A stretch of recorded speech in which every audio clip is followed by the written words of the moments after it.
This is my video update from Moscow, Russia on this Monday, midday, August the 7th. Let's talk about some news. I am on my way to Gorky Park, and this bridge that I am going to cross on my way to Park Gorkava is the Krimsky Bridge, the Crimea Bridge, I believe is the proper translation for this bridge that I'm about to cross and make my way down to what I believe is one of the most beautiful parks in the world, and that is Park Gorkava, Gorky Park.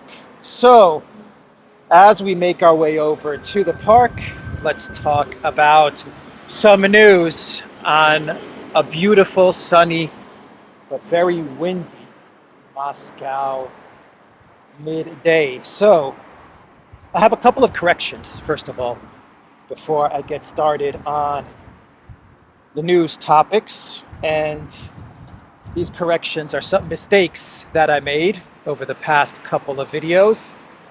The first mistake that I made was from yesterday's video, where I talked about cluster munitions, and I said that the US and the UK supplied cluster munitions to Ukraine, and that is wrong. It was the US that supplied cluster munitions to Ukraine. The UK is on record saying that it has not supplied cluster munitions to Ukraine. It is depleted uranium that UK has provided to Ukraine. So that's one error. The second error that I made yesterday was when I talked about cluster munitions, and I used the word musicians, I believe, when I was talking about cluster munitions.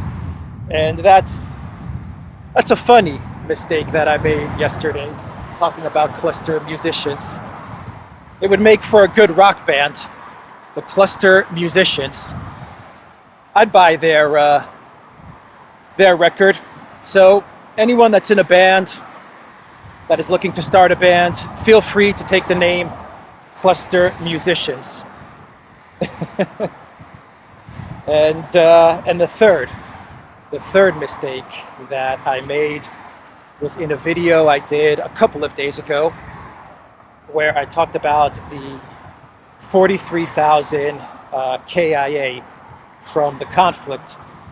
And I mentioned in the video that the 43,000 number provided by the Russian Ministry of Defense was not only KIA, but it was total losses, which included injured and any other casualties in the conflict. And I watched Alexander Merkuris's video on this news topic, and also Andrei Martyanov, and they clarified that the 43K is indeed KIA. It is the losses from the front lines, the Ukraine soldiers that have died on the front lines, and it doesn't take into account the injured and other casualties in this conflict. So that is a significant error that I made, because it means that the number of total losses, killed and casualties, that Ukraine has suffered in this conflict is much higher than 43,000. So that was a pretty big error on my part.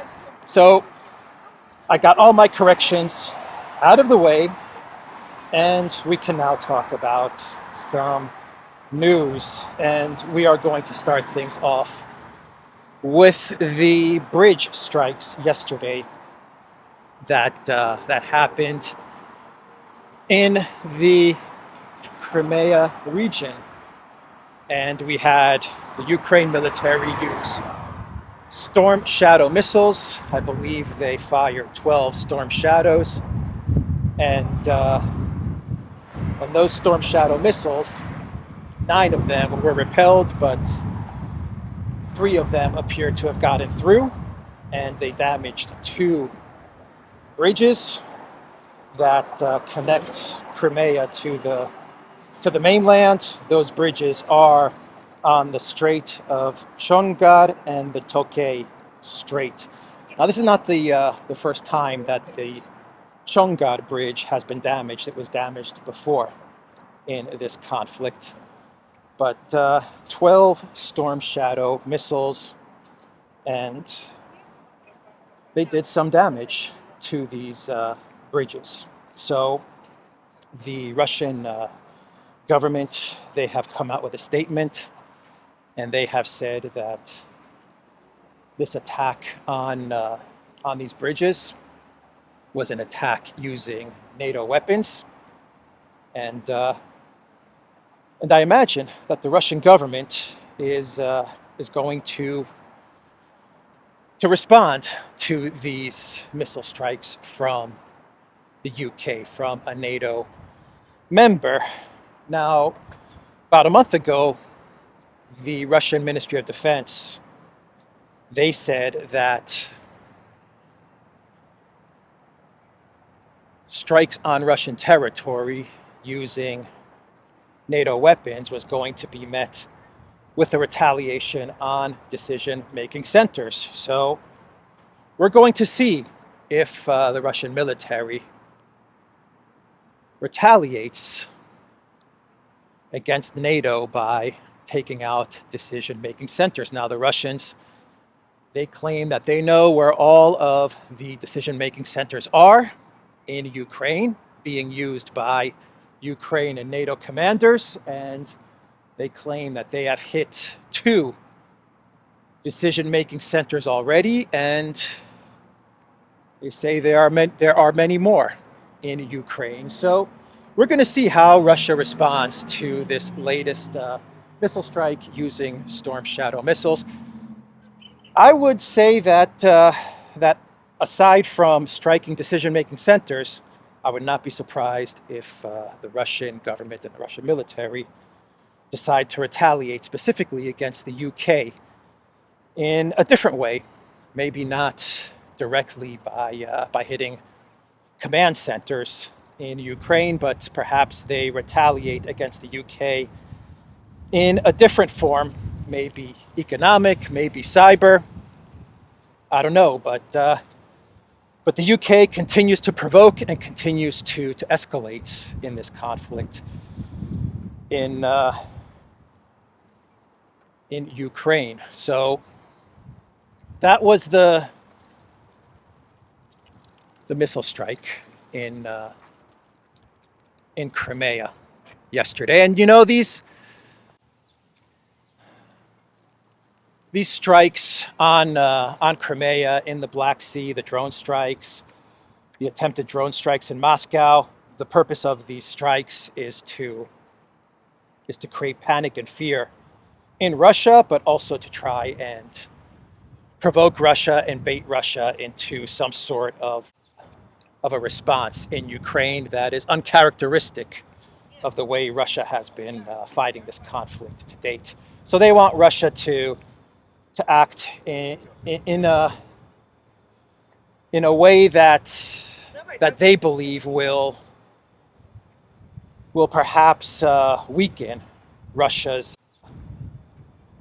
position in Ukraine, to retaliate in a way that hits some sort of residential area or hits at some sort of civilian infrastructure, and then the collective West media, they can run with stories about how Russia is attacking these civilian areas, and then the Ukraine can petition for more weapons or more money or something like that, or perhaps NATO intervention. So they want Russia to act erratically, and that's why they're launching these types of pinprick attacks. And Simplicius, the thinker, he he wrote as much in his blog post yesterday that one of the main purposes of these attacks in the Black Sea and in Moscow and hitting these bridges, which, by the way, these bridges were civilian infrastructure.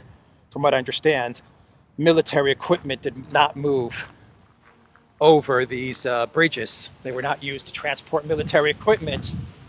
But Simplistic the Thinker, he said that the main purpose of these attacks is to get Russia to act in an erratic way, to hit at some sort of civilian infrastructure inside of Ukraine, and then Ukraine and the mainstream media can use Russia's retaliation as a way to lobby for more money and more weapons, and perhaps NATO, some sort of NATO intervention or something like that.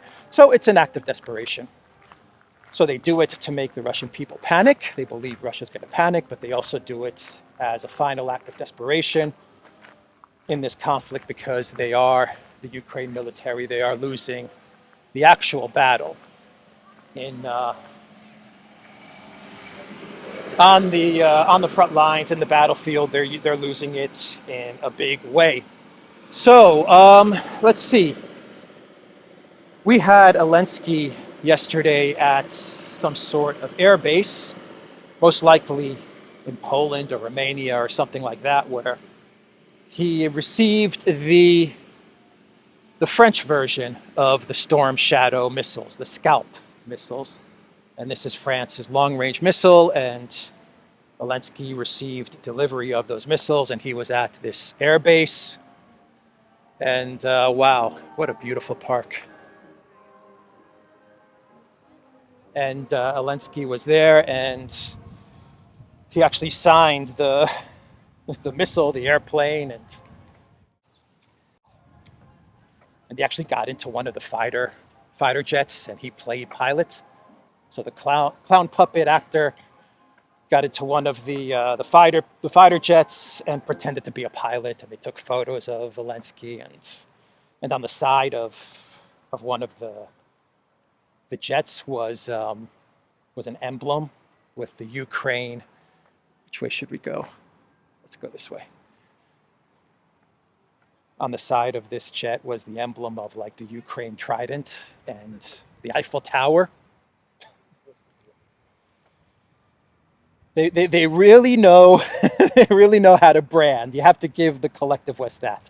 When it comes to marketing, PR, branding, I mean they're tops. They actually created this trident Eiffel Tower logo. Think about that. There's a team somewhere in DC, LA, London, Paris that is thinking about some sort of logo to signify the cooperation between France and Ukraine. And they actually think about designing this trident Eiffel Tower thing. They actually come up with this logo, and now they're placing it on all the weapons. Someone in the comments from yesterday's video, where the intro video to yesterday's video was Elensky signing one of these missiles, these fighter jet missiles, and someone in the comments down below said, wouldn't it be funny if Russia, oh, let's go see the volleyball. Wouldn't it be funny if Russia shot down one of these fighter jets or these missiles, and it happens to be the one that Elensky signed with Slava Ukraina? That would be, boy, would that be pretty amazing if something like that happened. Maybe. Don't discount that possibility. So let's, how am I doing on time here? Doing all right. Let's talk now about the Jeddah talks, the Saudi summit, which took place, which wrapped up yesterday. And the outcomes of this summit. Well, there's music here. Okay, I'm going to turn it down.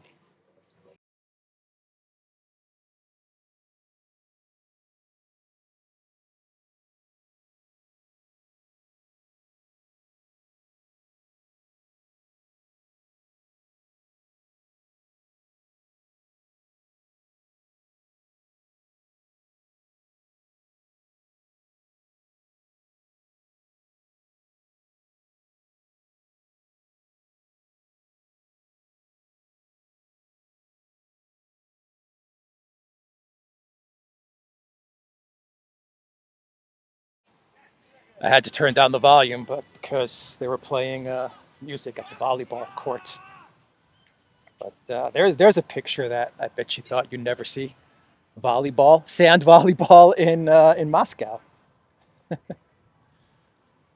So the Jeddah summit, the Saudi Jeddah summit wrapped up, and the conclusions of this summit. Well,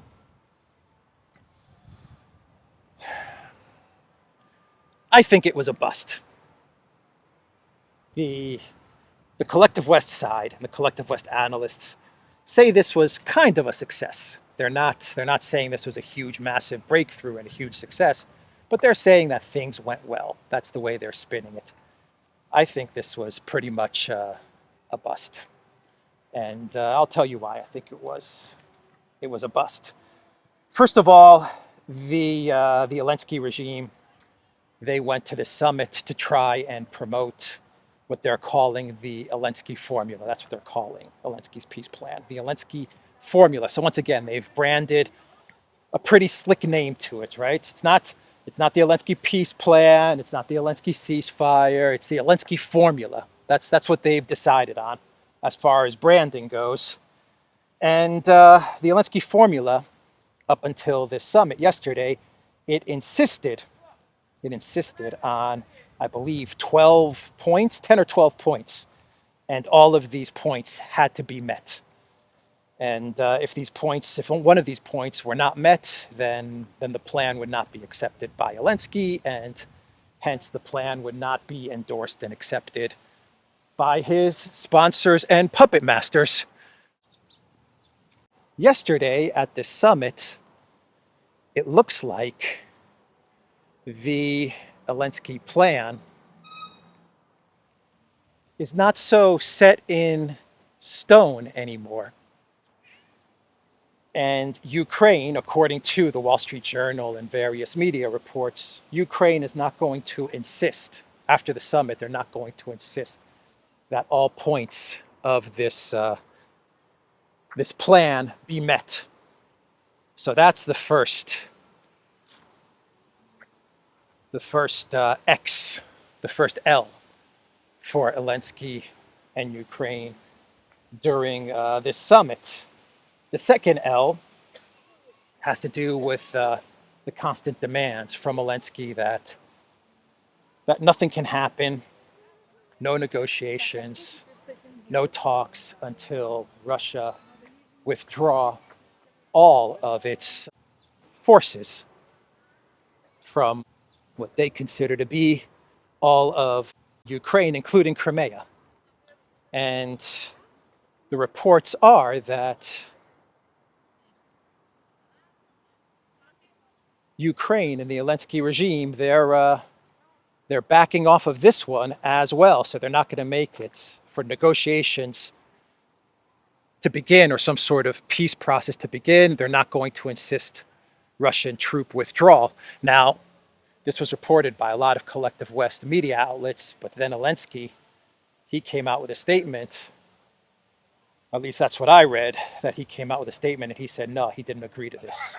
Troop withdrawal is still one of the major conditions that needs to be met before any type of talks can get underway. But anyway, this is what the collective West is reporting, that the troop withdrawal part of the formula is also not so set in stone. Ukraine is flexible on that as well. And we had China, who was in attendance at this summit. And China, let's go this way. And China came in with its own set of demands and talking points, not demands, let's say talking points and ideas. And China put on the table its own peace formula. And it said, we have a peace formula which is worth incorporating and discussing in this summit.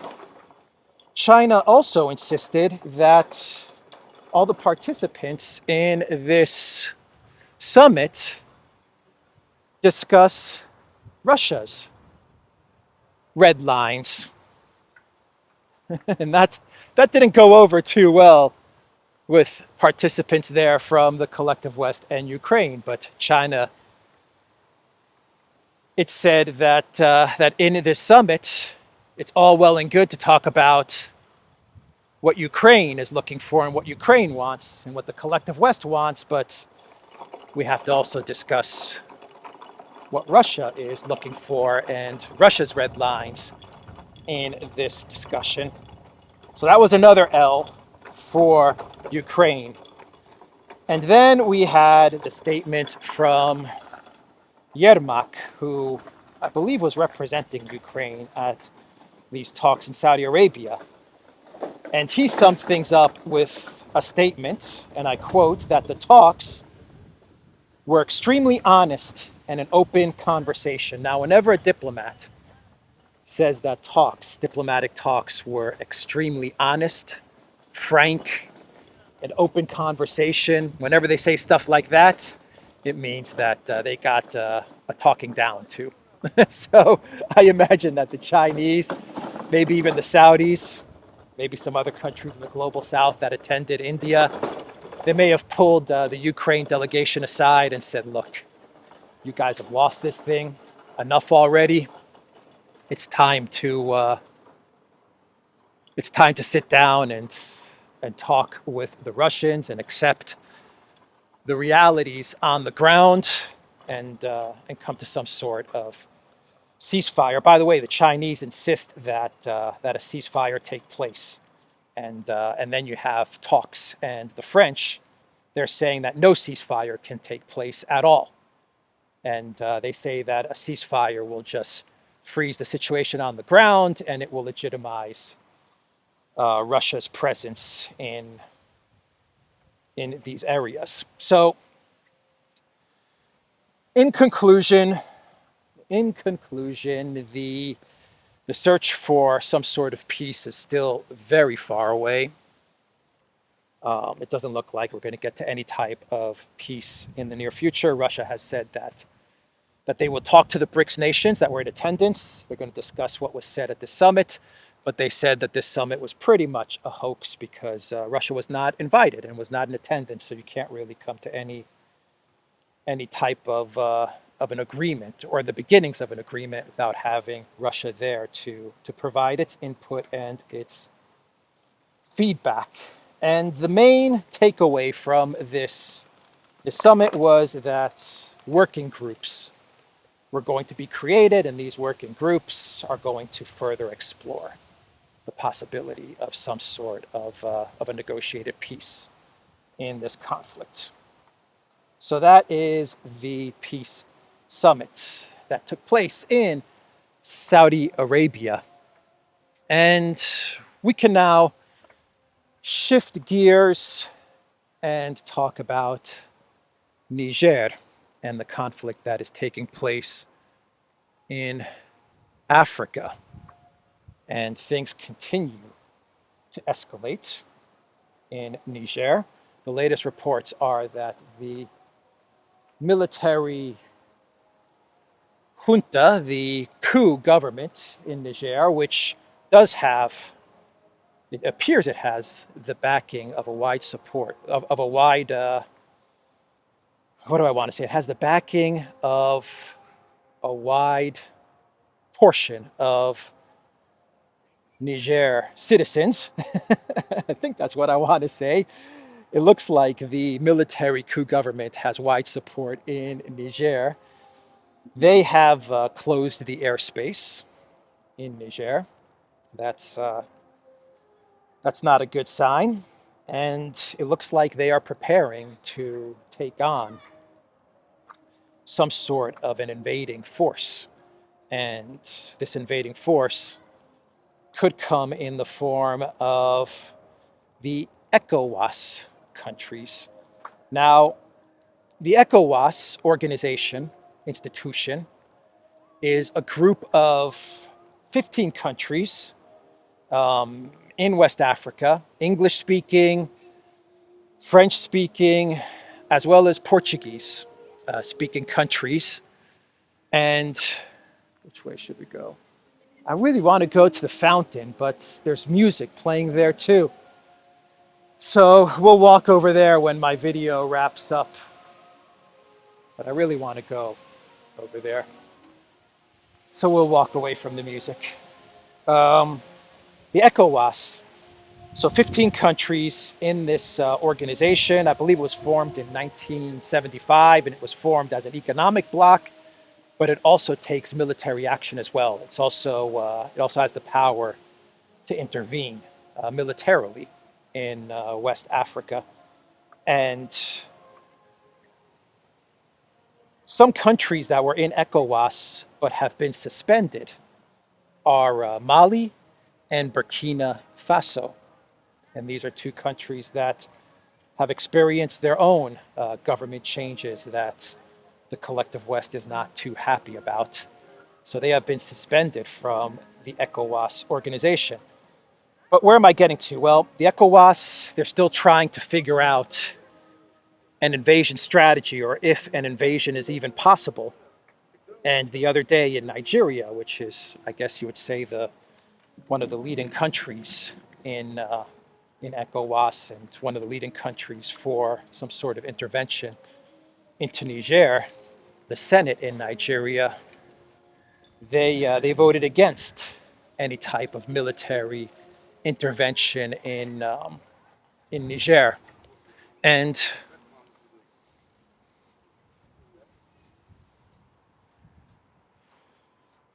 while this, from what I understand, while this may prevent the government in Nigeria from intervening, it does not prevent ECOWAS from intervening and from Nigeria intervening as part of an ECOWAS force. So just because the Senate in Nigeria said no to intervention, it doesn't mean that an intervention has been averted or called off. Algeria has said that if an intervention takes place, they're going to, it looks like Algeria is also going to intervene on the side of Niger. Mali, Burkina Faso, they have also said that they would take the side of Niger. And basically, what you're looking at is, if an intervention takes place in Niger, I think you're looking at a much wider, bigger conflict erupting in West Africa. So a very dangerous situation is developing there. Should we do a clown world? I think I've got 2 clown worlds for today. Yeah, let's walk over this way.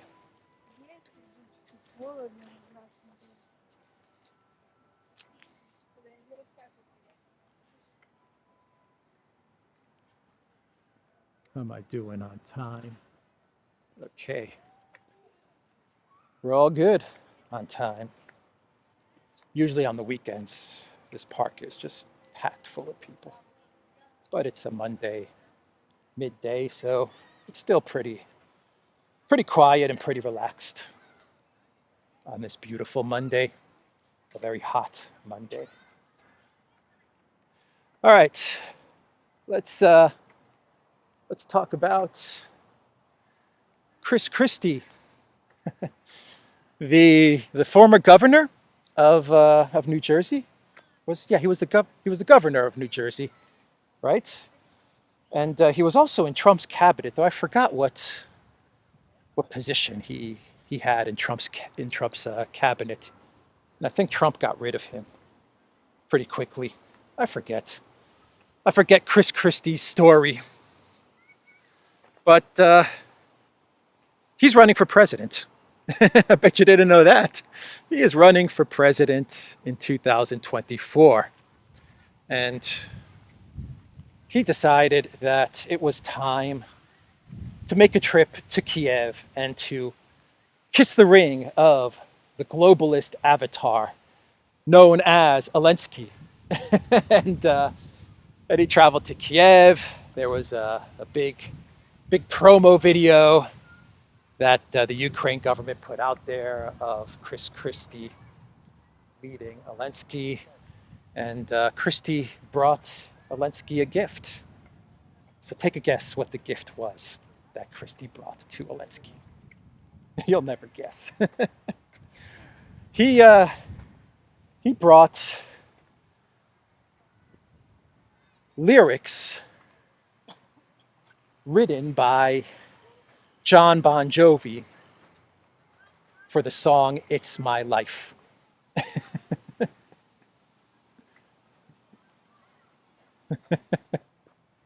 Because he's New Jersey, Bon Jovi is New Jersey, and he said that Bon Jovi actually wrote down the lyrics specifically for Elensky and Ukraine, and Christie said that the lyrics are like the anthem of Odessa, and they're the lyrics that provide hope for Odessa as the Russians invade Ukraine. That's what Christie said. I don't know how "It's My Life" ended up being the anthem or the lyrics of Odessa. Wow, wow.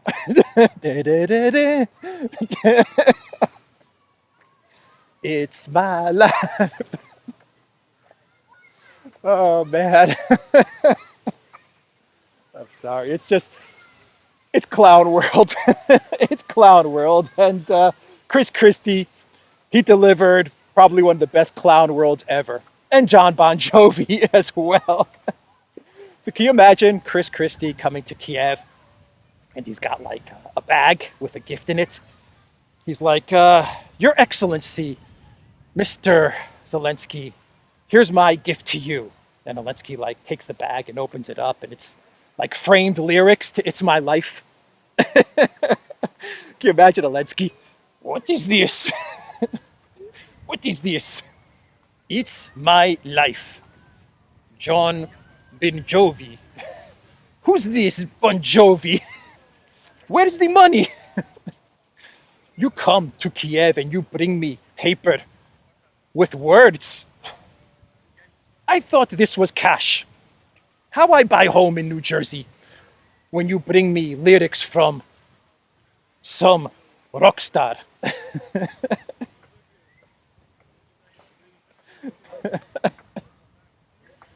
Oh boy. All right, let's do one more clown world, and we'll wrap this video up. And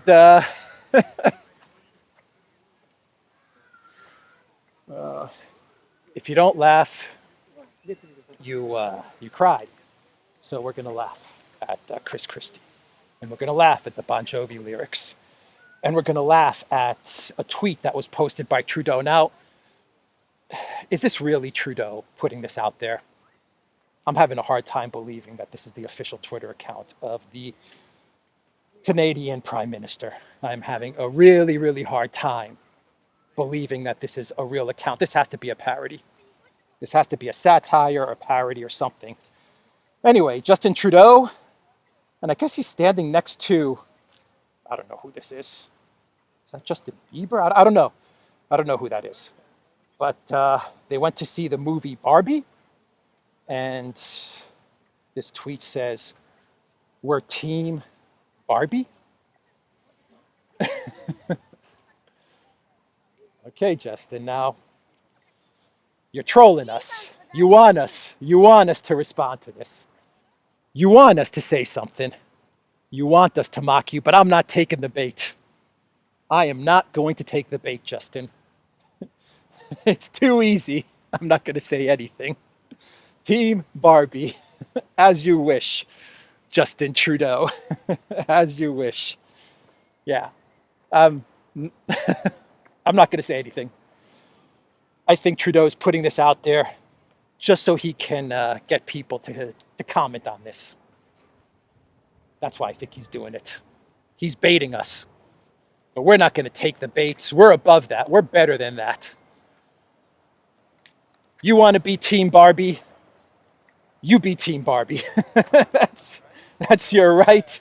All power to you, Justin. All right, that's the video, everybody. Oh boy, is it hot today. theduran.locals.com. We are on Rumble, Odyssey, BitChute, Telegram, and Rockfin. Go to the Duran shop. Use the code Good Day. Pick up a Duran shirt. Get 10% off.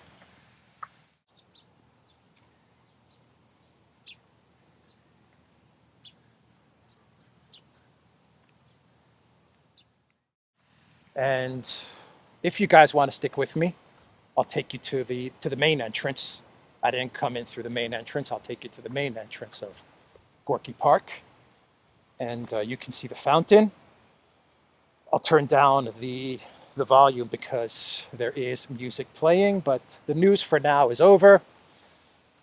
You can go watch a video from the Duran or Alexander now, but if you want to stick with me, it'll probably take me about 5 minutes maybe to walk over to the main fountain, and I'll sign out once I reach the main fountain. Take care. Go Team Barbie. Go Team Barbie. Go Team Barbie. Go Team Duck. Go Team Duck. Team Moscow Duck.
Music stopped.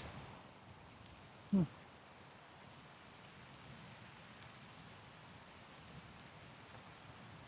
we can just hear the sound of the fountain.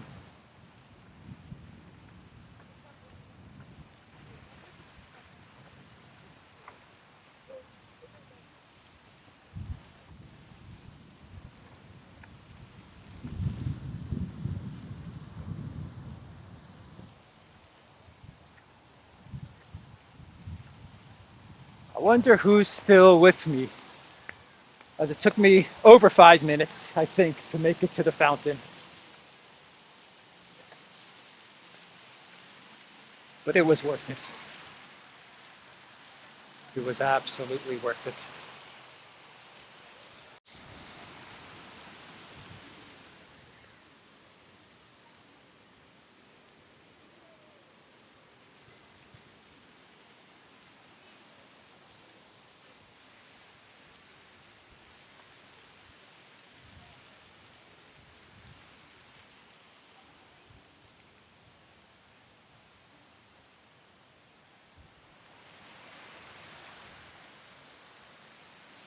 A few moments later.